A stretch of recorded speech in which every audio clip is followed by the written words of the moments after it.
لله وكفى وسلام على عباده الذين اصطفى لا سيما على سيد الرسل وخاتم الأنبياء وعلى آله وأصحابه أجمعين أما بعد أعوذ بالله من الشيطان الرجيم بسم الله الرحمن الرحيم يؤتي الحكمة من يشاء ومن يؤت الحكمة فقد أوتي خيرا كثيرا صدق الله العظيم.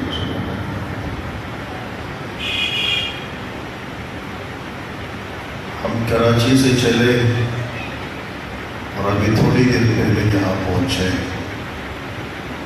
کراچی سے نکلتے وقت یہاں پہنچنے تک مجھے نہیں پتا تھا کہ آج کے اس پروگرام میں میں نے کیا کرنا ہے. یہ تو یہاں آنے کے بعد پتہ چلا. میرا خیال یہ تھا کہ شاید پروگرام میں صرف شرکت کر گئی. یہاں کے پتہ چلا کہ کچھ مائک کے سامنے بھی کچھ کرنا ہے. تو بہرحال اپنے اساتذہ سے اپنے بزرگوں سے جو دو چار باتیں سیکھی ہیں اسی میں سے کچھ آپ کے سامنے عرض کروں گا. اس کے بعد آخر میں انشاءاللہ جو خطبہ ہے وہ بھی سنا ہوتا ہے.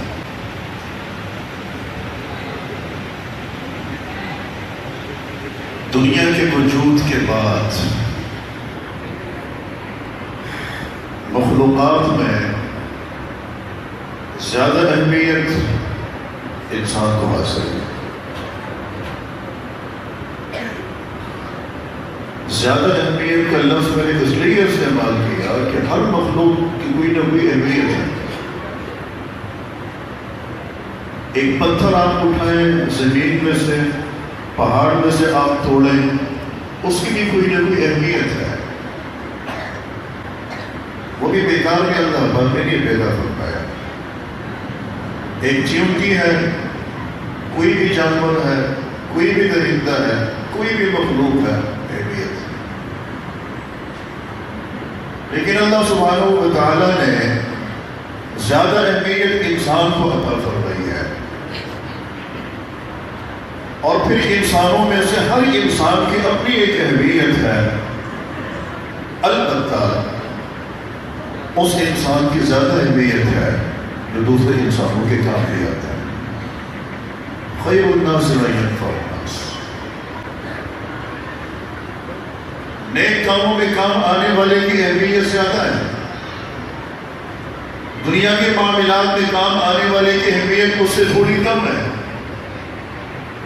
ہر آدمی اپنے ہاں کوئی نہ کوئی اہمیت رکھتا ہے. ہر انسان اپنے ہاں کوئی نہ کوئی حیثیت رکھتا ہے. اللہ سبحانہ و تعالیٰ نے انسانوں کو کچھ ہنر بھی عطا کیے ہیں، کچھ علوم بھی عطا کیے ہیں. کچھ کو ہم مذہبی تعلیم سے جانتے ہیں اور کچھ تعلیمات کو ہم اصلی علوم کا نام دیتے ہیں. بعضوں نے کچھ کو علوم کا نام دیا ہوا ہے اور کسی کو ہنر کا نام دے رکھا ہے. میں یہ کہنا چاہتا ہوں کہ خلوص آپ کے علم میں ہو، خلوص آپ کے ہنر میں ہو، وہ قابل تحسین ہے، وہ قابل داد ہے، وہ قابل اجر ہے. لیکن اگر خلوص آپ کی دینی تعلیم میں بھی نہ ہو تو وہ پھر آپ کی وہ تعلیم جب خلوص سے پاک نماز منہ پہ مار دی جاتی ہے تو وہ علم بھی منہ پہ مار دینے کے قابل ہے. وہ بھی آپ کے کام نہیں آ سکتا. اللہ سبحانہ و تعالیٰ نے کائنات کو پیدا کرنے کے بعد سیدنا آدم علیہ السلام سے لے کر حضرت نوح علیہ السلام سے پہلے تک آپ کو پتا ہے دنیا میں کوئی رسول نہیں آیا. سارے نبی تھے، رسول کوئی نہیں تھے. رسول وہ ہوتا ہے جو صاحب شریعت ہوتا ہے، جو صاحب کتاب ہوتا ہے.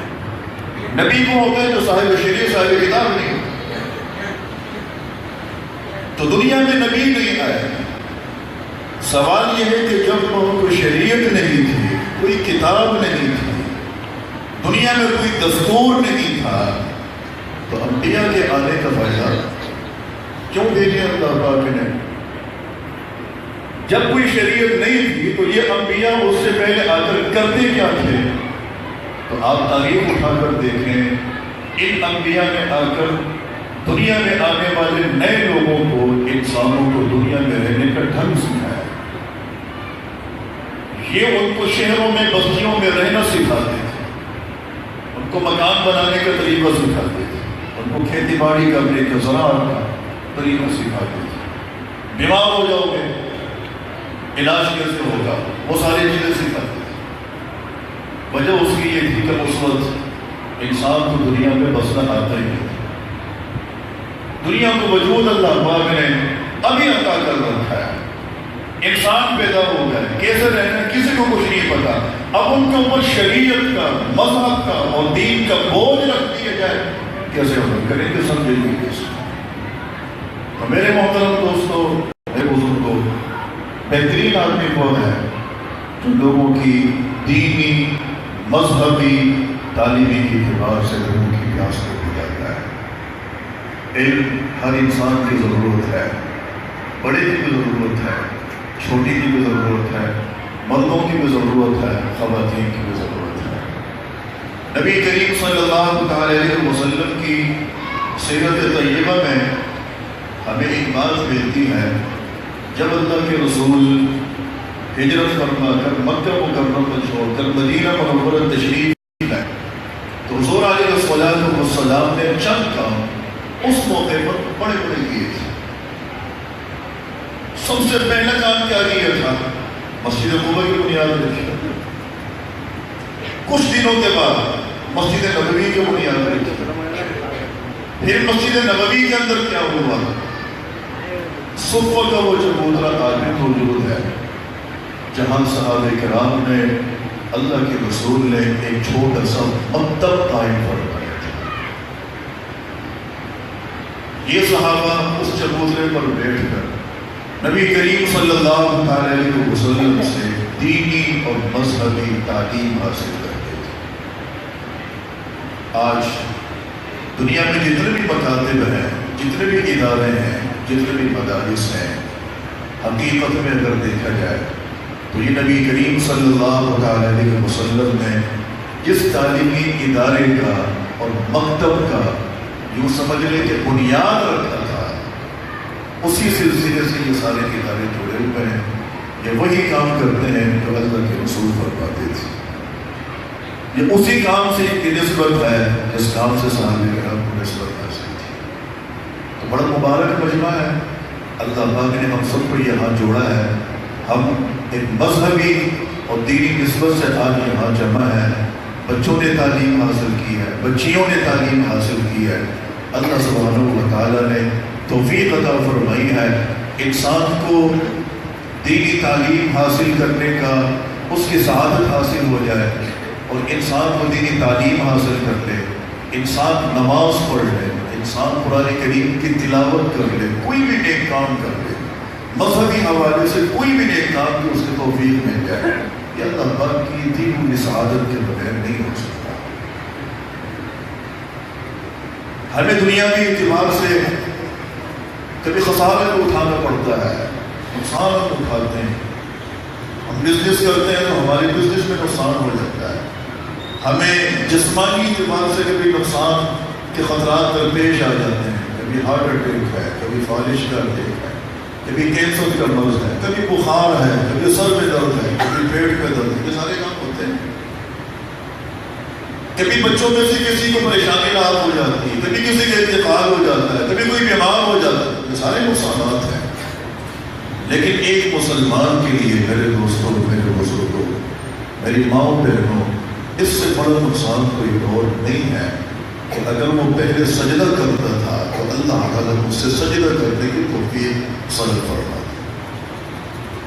اس سے بڑا نقصان کسی مسلمان کے لیے اور نہیں ہے کہ وہ پہلے نماز پڑھتا تھا، اللہ پاک اس سے وہ نماز پڑھنے کی توفیق چھین ہے۔ وہ قرآن کریم کی تلاوت کرتا تھا، اس کی تلاوت قرآن کی توفیق اللہ پاک اس سے چھین ہے۔ میرے خیال میں یہ مسلمان کے لیے سب سے بڑی سزا ہے۔ تو ہمیں بہرحال انہی حلقوں سے اتنی نسبت رکھنی چاہیے، اللہ والوں کی صحبت میں بیٹھنا چاہیے، اور انہی سے سیکھنا چاہیے. انہی کے دین اللہ پاک نے انہی کے تو فعل ہم تک پہنچایا ہے. جو کچھ کہا جو کچھ سنا اللہ پاک عمل کی توفیق نصیب فرمائے. وما علینا الا البلاغ.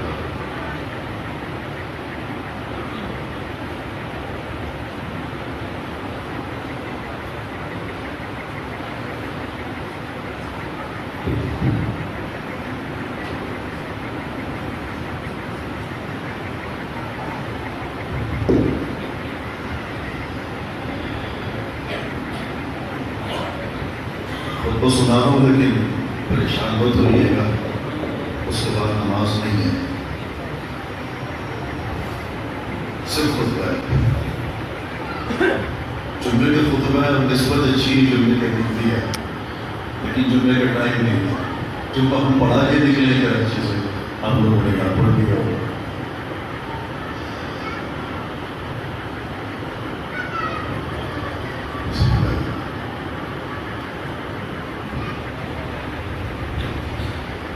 الحمد لوليه والصلاة على نبيه والوزن والعدل والفضل والنظم والعظم بالجزم بوحدته بكبريائه بسلطان وبإعلان وبإتقان وبإيمان وبيان في فرقان وحده لا شريك له وحده بوحدة موحدا بوحدة موحدا بوحدة وحيدا وأحدا بلا مدد وجدد ونصب ووصف في الكمال لا شريك له ولا نظير له ولا مثل له ولا مثال له ولا وزير له ولا مقارن له ولا مكاظم له ولا مداني له ولا مضارع له ولا جلد بلد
ثم نشهد أن سيدنا وسندنا وشفيعنا وشفيقنا خاتم الأنبياء والمرسلين وأفضل الخلائق سيد الأولين والآخرين أحمد الأنبياء محمدا عبده ورسوله الذي أرسله إلى الناس